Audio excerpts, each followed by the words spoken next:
Hello class 10। आज हम भूगोल के दूसरे चैप्टर जिसका नाम है वन एवं वन्य जीव संसाधन, इस लेसन का तीसरा भाग पढ़ेंगे। तीसरा और लास्ट वीडियो है इस लेसन का, ये वो हम पढ़ेंगे। So let's start the topic.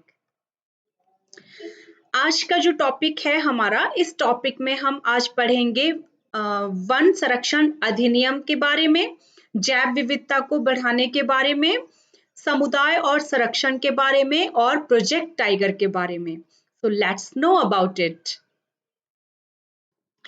भारतीय वन्य जीवन अधिनियम या रक्षण अधिनियम 1972 1960 और 1970 के दशकों में वन्य जीवन की रक्षा के लिए वन्य जीव जो पर्यावरण संरक्षक थे, उन्होंने इसकी मांग की कि इसके संरक्षण के लिए, पर्यावरण के संरक्षण के लिए एक कानून बनाया जाए। तो उनकी जो मांगे थी उनको ध्यान में रखते हुए भारत सरकार ने 1972 में ये अधिनियम लागू किया और इस अधिनियम के तहत संरक्षित प्रजातियों की एक अखिल भारतीय सूची तैयार की गई। इस अधिनियम के तहत पर्यावरण को सुरक्षित रखने के लिए, वन्य जीवन को सुरक्षित रखने के लिए क्या-क्या प्रावधान किए गए, उन्हें हम बारी-बारी से पढ़ेंगे। तो सबसे पहले आता है नंबर 1 पे, बची हुई संकटग्रस्त प्रजातियों के शिकार पर पाबंदी। जैसे हमने पहले वीडियो में भी पढ़ा था कि ये एशियन एलिफेंट है, इसे किस वजह से मारा जाता है? इसके दांत की वजह से। ये बहुत कॉस्टली होते हैं और इनके जो है वो तस्करी की जाती है इन दांतों की, इसके लिए मारा जाता है। काला हिरन है, चिंकारा है, उसे भी मतलब उसका शिकार भी किया जाता है। मतलब लोग अपने शौकिया तौर पे उसका शिकार करते हैं, उसकी खाल के लिए उसका शिकार करते हैं। नीली ये ब्लू शीप है, इसका शिकार किया जाता है। ये प्रजातियां जो है वो प्राय लुप्त होने के कगार पे हैं। तो ऐसी प्रजातियों को संरक्षण देने के लिए, सुरक्षा प्रदान करने के लिए, ये जो संकटग्रस्त प्रजातियां हैं, इनके शिकार पर पूरी तरह से पाबंदी सरकार ने लगा दी है। अगर कोई इन प्रजातियों का शिकार करते हुए पाया गया तो उसके लिए सजा का प्रावधान भी है। फिर नंबर 2 पे आ जाता है वन्य जीवन के व्यापार पर रोक। वनों में पाई जाने वाली विभिन्न प्रकार की जड़ी बूटियां, विभिन्न प्रकार के इमारती वृक्ष जो हैं, पेड़ जो हैं, तरह-तरह की वन संपदाएं जो है या जो भी वन से प्राप्त होने वाले हमें महत्वपूर्ण एवं आवश्यक चीजें हैं, उनके व्यापार पर पूरी तरह से पाबंदी लगा दी गई है। तीसरा आ जाता है वन्य जीवन के आवास को कानूनी सुरक्षा प्रदान की गई इस अधिनियम के तहत। मतलब जंगल जो है वो जंगली जीवों का, बड़े सुंदर-सुंदर प्राणियों का, बड़े मतलब सभी जीवों का घर होता है, पशु पक्षियों का घर होता है, तो उसे नष्ट नहीं किया जाना चाहिए। इसके लिए राष्ट्रीय उद्यान बनाए जाएं और वाइल्ड लाइफ सेंचुरीज बनाने के सरकारों को आदेश दिए गए, जिसमें जानवर जो है वो सुरक्षित अपने आवास में रह सकें। इसी अधिनियम के तहत कई राज्य सरकारों ने और केंद्र सरकार ने नेशनल पार्क और वन्य जीव अभ्यारण्य बनाए, मतलब वाइल्ड लाइफ सेंचुरीज बनाई। ये जो एक आप ये फोटो देख रहे हो, ये मणिपुर के वाइल्ड लाइफ सेंचुरी है। ये जो आप पूरा जंगल का एरिया देख रहे हो बेटा, ये ऐसे ही नहीं है, इसमें बहुत सारे जीव जंतु पाए जाते हैं और यहाँ पे लोग जो है इन जीव जंतुओं को देखने के लिए आ सकते हैं, उसके लिए कोई मनाही नहीं है। देख सकते हैं, दूर से देख सकते हैं, लेकिन उन्हें कोई नुकसान नहीं पहुंचा सकते। अगर कोई नुकसान पहुंचाए तो उसे पनिश किया जाएगा उस चीज के लिए। आप बीच में पानी देख रहे हो, इसमें जलीय जीव भी आपको मिलेंगे अकॉर्डिंग टू वेदर कंडीशंस, जो भी वहां का क्लाइमेट होगा उसके अकॉर्डिंग। और बहुत दूर तक फैला ये क्षेत्र है और यहाँ पे हर तरह के आपको जीव जंतु जो है वो सुरक्षित अपने स्थानों पर मिलेंगे। फिर है कुछ विशेष वन्य जीवों की सुरक्षा के लिए कई प्रोजेक्ट शुरू किए गए। अब जैसे आप इसमें ये देख रहे हो फोटो बाघ की। बाघों की संख्या भारत में बहुत कम रह गई है और इस प्राणी को बचाने के लिए, इस प्रजाति को विलुप्त होने से बचाने के लिए टाइगर प्रोजेक्ट शुरू किया गया है। तो इस प्रकार के जानवरों को, मतलब ऐसे प्रोजेक्ट बनाकर इनको संरक्षण प्रदान करने का प्रावधान इस अधिनियम के तहत रखा गया है। तो इस अधिनियम के बाद अब हम जानेंगे सरकार द्वारा वनों का वर्गीकरण किस प्रकार किया गया है, उनको कैसे-कैसे मतलब उनको वर्गीकृत किया गया है, उसके बारे में पढ़ेंगे। सबसे पहले है आरक्षित वन। उस वन को आरक्षित वन कहा जाता है जिस वन में शिकार और मानव गतिविधियों पर पूरी तरह से प्रतिबंध हो। और ये वन क्षेत्र कौन सा क्षेत्र कहलाता है? ये कुल वन के आधे से अधिक के क्षेत्र को, इसको 1/2 भाग भी आप बोल सकते हो, इसको जितना मतलब 100% किसी वन का जो एरिया है, उसका क्षेत्र है, उसके आधे से ज़्यादा भाग को जो है वो आरक्षित वन क्षेत्र माना जाता है, उसको आरक्षित वन क्षेत्र में लिया जाता है। और इन्हें संरक्षण की दृष्टि से बहुत बहुमूल्य माना गया है। इनमें कौन-कौन से प्रदेशों के वन आते हैं? इसमें सबसे पहले जो है वो एमपी, मध्य प्रदेश। मध्य प्रदेश के वन इसमें आते हैं, केरला के वन इसमें आते हैं और महाराष्ट्र के जो वन हैं वो इस आरक्षित वन क्षेत्र में आते हैं। नंबर 2 पे है रक्षित वन क्षेत्र। ये रक्षित वन क्षेत्र क्या होता है? इस प्रकार के वन में भी शिकार और मानव गतिविधियों पर प्रतिबंध होता है, लेकिन ये नियम उन लोगों पे लागू नहीं होता जो व्यक्ति जो आदिवासी होते हैं और उसी वन में रहते हैं, वही वन उनका आश्रय होता है, आवास होता है। क्योंकि आदिवासियों के लिए जंगल ही उनका घर है, तो कोई भी इंसान अपने घर को खुद तो नहीं नुकसान पहुंचाना चाहेगा। और दूसरी बात ये भी है कि उन्हें उन्हीं जंगलों से अपनी रोजी रोटी भी लेनी है, शिकार भी वो अपने पेट भरने के लिए करेंगे और अपनी दूसरी आवश्यकताओं को भी जंगल से ही पूरा करेंगे। तो उन पर ये अधिनियम लागू नहीं होता। ये नियम किन पे लागू होता है? जो उस क्षेत्र से बाहर के लोग हैं, उन पे ये लागू होता है। और ये कुल वन क्षेत्र का 1/3 भाग होता है, 1/3 भाग होता है, उसको रक्षित वन क्षेत्र का दर्जा दिया गया। रक्षित वन क्षेत्र वन उसे कहा जाता है। और इसमें कौन-कौन से प्रदेशों के वन आते हैं? इसमें आते हैं हरियाणा, पंजाब और हिमाचल के हिमाचल के वन इसमें आते हैं रक्षित वन में। फिर नेक्स्ट है नंबर 3 अवर्गीकृत वन। जो वन ऊपर की 2 श्रेणियों में, जो आरक्षित और रक्षित क्षेत्र में नहीं आते हैं, इससे बाहर हैं, उस श्रेणी को अनारक्षित या अवर्गीकृत वन कहा जाता है। और ये ज्यादातर पूर्वोत्तर के जो वन हैं, ये पूर्वोत्तर के जो वन हैं, उन्हें अवर्गीकृत वनों की श्रेणी में रखा गया है। अब आता है जैव विविधता को बढ़ाना। जैव विविधता बनी रहेगी। जैव विविधता मतलब जीव जंतु और पेड़ पौधों का आपसी मेल मिलाप। अगर ये विविधता बनी रहेगी, तरह तरह के जीव जंतु और तरह तरह के पेड़ पौधे पृथ्वी पर विद्यमान रहेंगे, तभी जो है वो पर्यावरण का संतुलन सही ढंग से बना रहेगा। अदरवाइज पर्यावरण को जो है वो भारी नुकसान हो सकता है।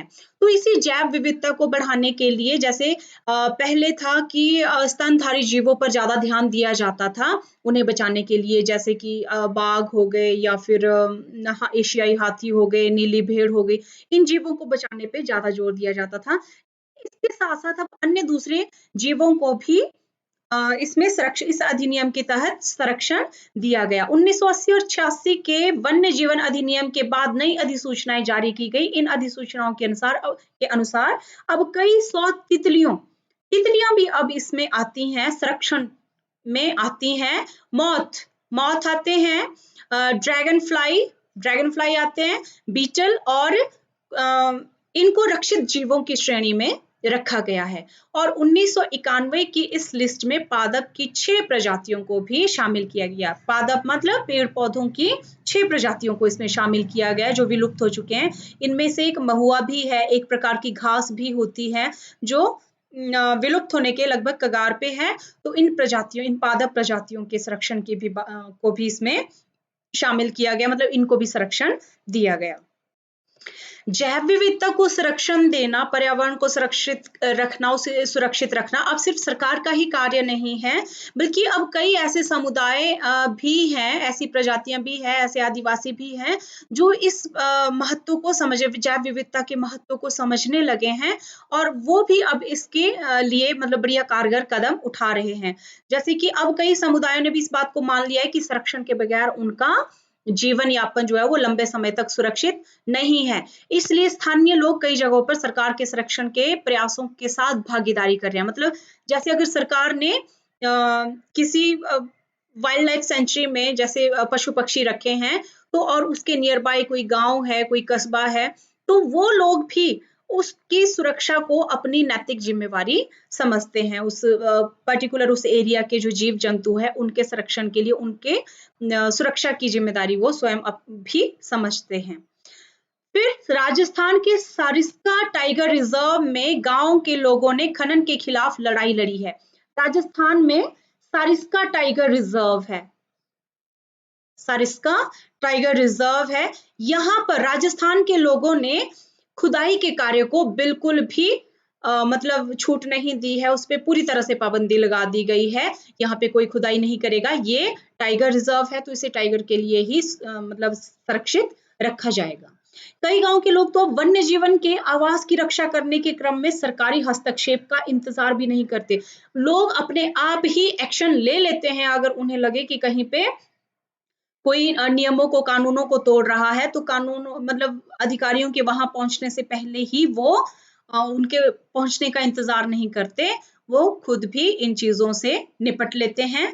अलवर जिले में इसका एक उदाहरण देखने को मिलता है। इस जिले के 5 गांवों ने 12,000 हेक्टेयर वन को भैरव देव डाकव सेंचुरी घोषित कर दिया है। मतलब उन्होंने सरकार का इंतजार नहीं किया कि वो इसको सेंचुरी बनाए, लेकिन इससे पहले ही उन्होंने 1200 सॉरी मैंने शायद 12,000 बोला, 1200 हेक्टेयर जो भूमि है उसको उन्होंने भैरव देव डाकव सेंचुरी, यहाँ सोनचुरी लिखा है, सेंचुरी है ये, सेंचुरी घोषित कर दिया। उसको अपने आप ही उन्होंने वाइल्ड लाइफ सेंचुरी बना दिया और उसमें जो भी अब जीव प्राणी जो रहते हैं, पादप है, पेड़ पौधे हैं या जंगली जीव हैं, उनको संरक्षण प्रदान उसमें सेंचुरी में दिया गया। तो एक बहुत ही सराहनीय कदम इस गांव के, इस क्षेत्र के लोगों के द्वारा उठाया गया है।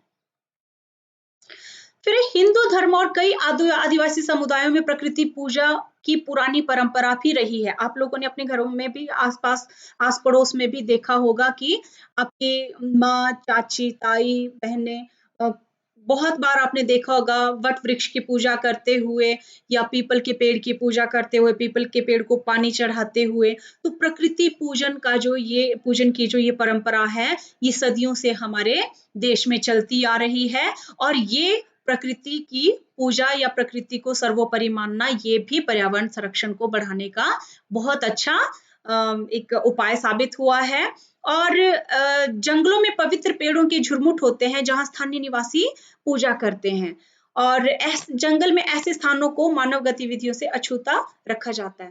इन पेड़ों की पूजा की जाती है, जैसे वट वृक्ष हो गया या जैसे वट सावित्री व्रत आता है ना, तो उसमें वट वृक्ष की पूजा की जाती है। और पीपल का पेड़ है उसकी पूजा की जाती है। उसके आप देख रहे होंगे यहाँ पे ये जो पेड़ है ना, इसको कितने सारे धागे बांधे हुए हैं, यहाँ पे भी डोरियां बांधी हुई है, मौली बांधी हुई है, तो इनकी पूजा की जाती है। और जब इनको मौली बांध दी, इनको मतलब इनको एक देवता की तरह पूजना शुरू कर दिया, तो इनके काटने पर ये लोग जो है वो खुद भी मतलब इसमें ऐतराज जाहिर करते हैं। इनको काटना जो है अशुभ माना जाता है। जैसे पीपल में प्राचीन काल से ही ये मान्यता रही है कि पीपल में ब्रह्म का वास होता है, तो इसलिए इसको काटना जो है अशुभ माना जाता है। तो इस तरह से के जो रीति रिवाज है वो भी हमारे पर्यावरण को संरक्षण प्रदान करने में महत्वपूर्ण भूमिका निभा रहे हैं।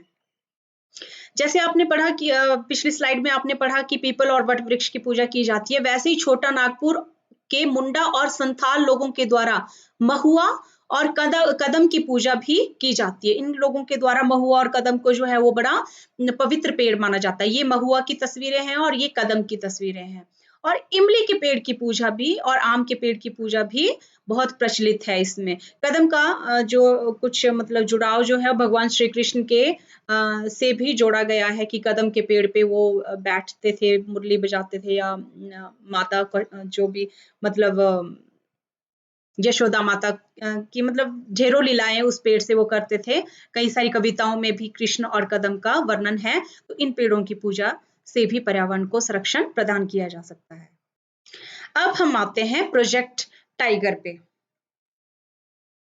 प्रोजेक्ट टाइगर बाघों को विलुप्त होने से बचाने के उद्देश्य से टाइगर प्रोजेक्ट को 1973 में शुरू किया गया था। जब बिल्कुल ही इसकी संख्या कम होने लगी तो इसके लिए 1973 में 1973 में प्रोजेक्ट टाइगर को शुरू किया गया और 20वीं सदी की शुरुआत में बाघों की कुल आबादी 55,000 थी। सॉरी, कितनी थी? 55,000 थी, जो 1973 में घटकर 1,827 हो गई। अच्छा, मतलब बाघों की संख्या जब इतनी कम होने लगी, इतनी कम हो गई, तो फिर उसके रिजर्व के लिए उसके लिए मतलब संरक्षण के लिए उस प्रजाति को उसको सुरक्षा प्रदान करने के लिए फिर ये प्रोजेक्ट शुरू हुए। उसी में ही एक था ये प्रोजेक्ट टाइगर, एक था टाइगर एक था प्रोजेक्ट टाइगर। हाँ, अच्छा, बाघ की आबादी के लिए खतरे।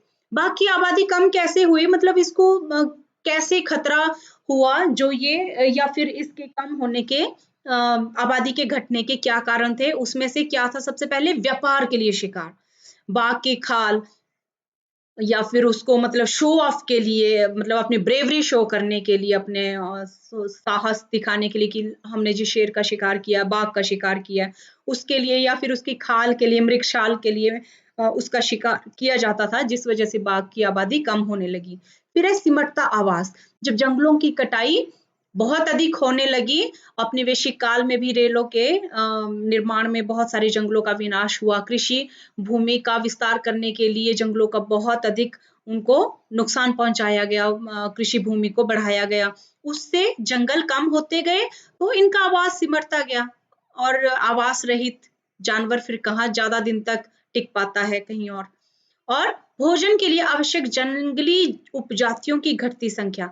अब सॉरी, ये जंगली जानवर, ये मांसाहारी जानवर है, मांस पे निर्भर करता है, ये घास पत्ते तो ये खाएगा नहीं, तो इसके खाने लायक जो भी छोटे मोटे जीव हैं, जैसे हिरन खा लिया या कोई और छोटे मोटे जंगल में रहने वाले जंगली जीव खा लिए, उनका शिकार जब मनुष्य करने लगा, उनको मतलब मनुष्य अपने घरों में ले जाता था शिकार करके, वो खाने लगा, तो ये बेचारा जानवर ये क्या खाएगा, तो भूख से भी ये मरने लगा। भूख भी इसकी जो संख्या कम हुई उसके लिए बहुत हद तक उत्तरदायी थी।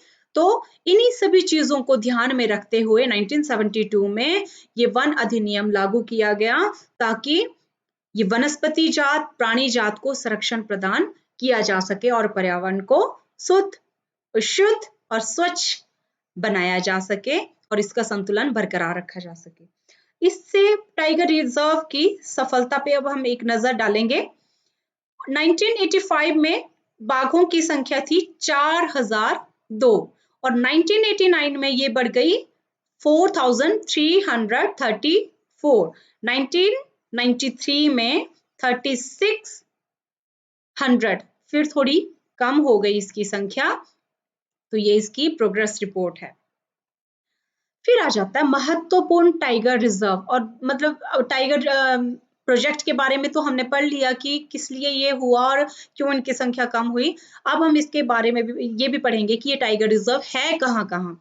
तो एक तो है कॉर्बेट नेशनल पार्क, ये है उत्तराखंड में, सुंदरबन नेशनल पार्क पश्चिम बंगाल में, Bandhavgarh national park MP Madhya Pradesh में, सरिस्का वाइल्ड लाइफ सेंचुरी ये राजस्थान में है, और मानस टाइगर रिजर्व ये आसाम में है। बेटा आप लोगों को एक एक नंबर के जो 12 क्वेश्चन आते हैं उसमें से एक क्वेश्चन जरूर इसमें से पड़ जाता है, या कॉर्बेट नेशनल पार्क कहाँ है, सुंदरबन नेशनल पार्क कहाँ है, बांधवगढ़, ये इनका किसी टाइगर रिजर्व का एक आध का नाम जरूर पड़ जाता है। तो इनको आपने अच्छे से याद रखना है, दिमाग में रखना, भूलना नहीं है इनको। और 2 नंबर के क्वेश्चन भी इसमें से बन जाते हैं। 12 ही क्वेश्चन आपको 2-2 नंबर के आते हैं और एक-एक क्वेश्चन जो है वो 1-1 नंबर का आता है। तो ये lesson examination point of view से काफी इंपॉर्टेंट है। फिर आ जाती है आपकी असाइनमेंट, ये आपका असाइनमेंट वर्क। आपने करना है, वनों को हम कितने वर्गों में बांट सकते हैं, हमने अभी पढ़ा है। वीडियो देख के आप इस होमवर्क को पूरा करेंगे। वन हमारे लिए किस प्रकार उपयोगी हैं, ये भी इसको पढ़ेंगे। और एक बात और, जो बच्चे नए जुड़े हैं अभी, उन लोगों के लिए भी ये मैसेज है, आप लोगों के लिए मैंने ये यूट्यूब चैनल बनाया है और आप लोग कभी भी इस चैनल में आकर अपना होमवर्क, चाहे फर्स्ट वीडियो ही क्यों ना हो, आप उसको भी चेक कर सकते हैं। चैनल पर आकर आप मेरे जो चैनल है उसको सब्सक्राइब कीजिए और जब मर्जी चाहे आप उन वीडियोस को देख सकते हैं और जो भी आने वाले नए वीडियो होंगे वो आपको मिल जाएंगे। इसमें 10th English, 10th SST, 6th English और 7th इंग्लिश, ये वीडियो इन क्लासेस के वीडियो में मैं डाल रही हूँ। तो कल नेक्स्ट वीडियो के साथ फिर मिलते हैं। Till then good bye.